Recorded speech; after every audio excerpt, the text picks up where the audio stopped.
Wind up the debate. Ms Sturgeon, you have to 5 o'clock.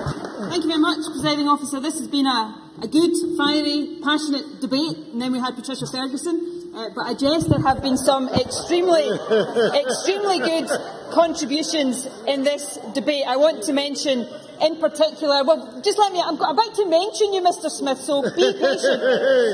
I want to mention Linda Fabiani, Mark MacDonald, Humza Yousaf. I want to mention Drew Smith, because although I didn't agree with much of what Drew Smith had to say, I think his colleagues could learn a thing or two about how he articulated the position he did in this debate. But the speech I want to single out particularly in my closing remarks is that of Claire Adamson, because I thought Claire Adamson actually made the most profound comment of this entire debate, because she pointed out that the fact that Joanne Lamont and others in the Labour benches use poverty in the here and now, the fact that families right now struggle to feed their kids as an argument against independence says it all about Labour's mindset.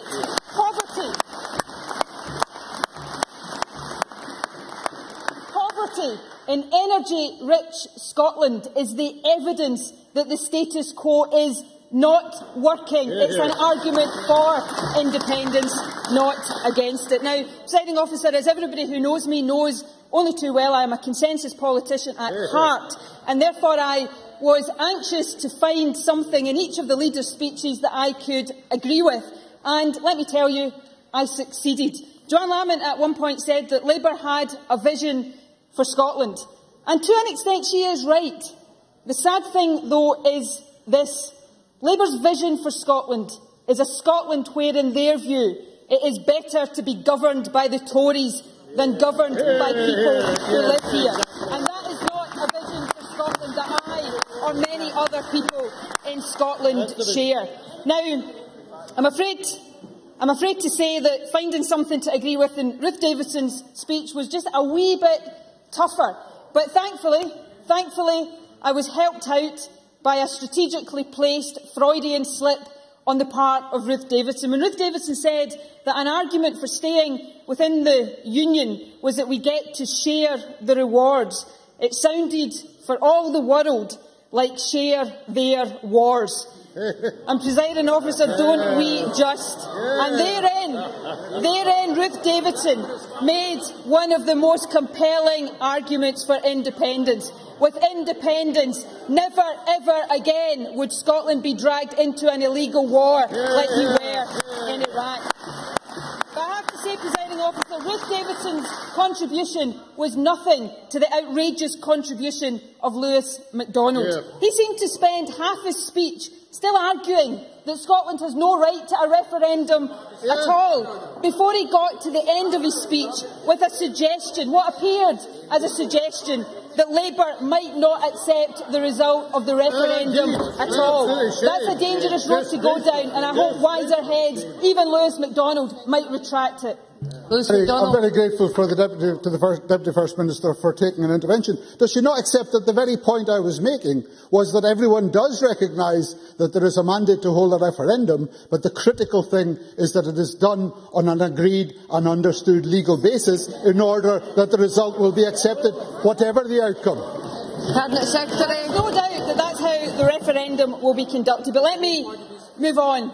This has been a significant debate. This is a historic occasion. This is the first time ever that this Parliament will be asked in a few moments' time to agree that Scotland should become an independent country. And let me tell you, those of us on this side of the House will say a resounding yes to that proposition. And that's a far cry, Presiding Officer, from the days when there was no democratic voice in this land, when Scotland repeatedly voted differently to the rest of the UK but had no Parliament, no democratic forum in which to express its view. And one of the most striking things about some of the contributions in the debate today is how similar, how depressingly similar the arguments for those who oppose independence now are those used 15 years ago by those who opposed devolution. The only difference today is the arguments of Lord Michael Forsyth come out of the mouth of Joanne Lamont. That's the only difference today. The referendum, Presiding Officer, Officer, this referendum will put the decision firmly where it belongs, in the hands of the Scottish people. It will open the door to a genuine debate about our country's future. And I believe that that debate, regardless of the view of any individual in it, should be one that is embraced and relished. It is an opportunity to address some of the big questions about the kind of country we want to be. I hope that debate is thoroughly positive, although we've seen very little evidence again today that those who oppose independence have anything positive to say. You know, Patricia Ferguson mentioned the National Health Service. We are already independent when it comes to running the National Health Service, and it is only that independence that is protecting our National Health Service from the privatisation south of the border. An argument for independence, not against, because that is the essence of our case. It is better that decisions about Scotland are taken here in Scotland by people who live here, because we care most, we have the biggest stake in those decisions. Now, that is a grand principle. It's one that I will be proud to campaign for, one that unites the SNP, the Greens, those of no affiliation. And it is one, Presiding Officer, that I believe will not just take on but defeat the Tory-Labour coalition that talks Scotland down and holds Scotland back. But that grand principle translates into practical and tangible benefits. Let's look at just 3 examples of how independence would make a difference, a real difference to the people of Scotland. Firstly, it would give us the opportunity to fashion an alternative to the growth-defeating cuts of the Tory-Liberal coalition, with our hands on the levers of fiscal economic policy, not to mention control of our own vast natural resources. We could do things differently.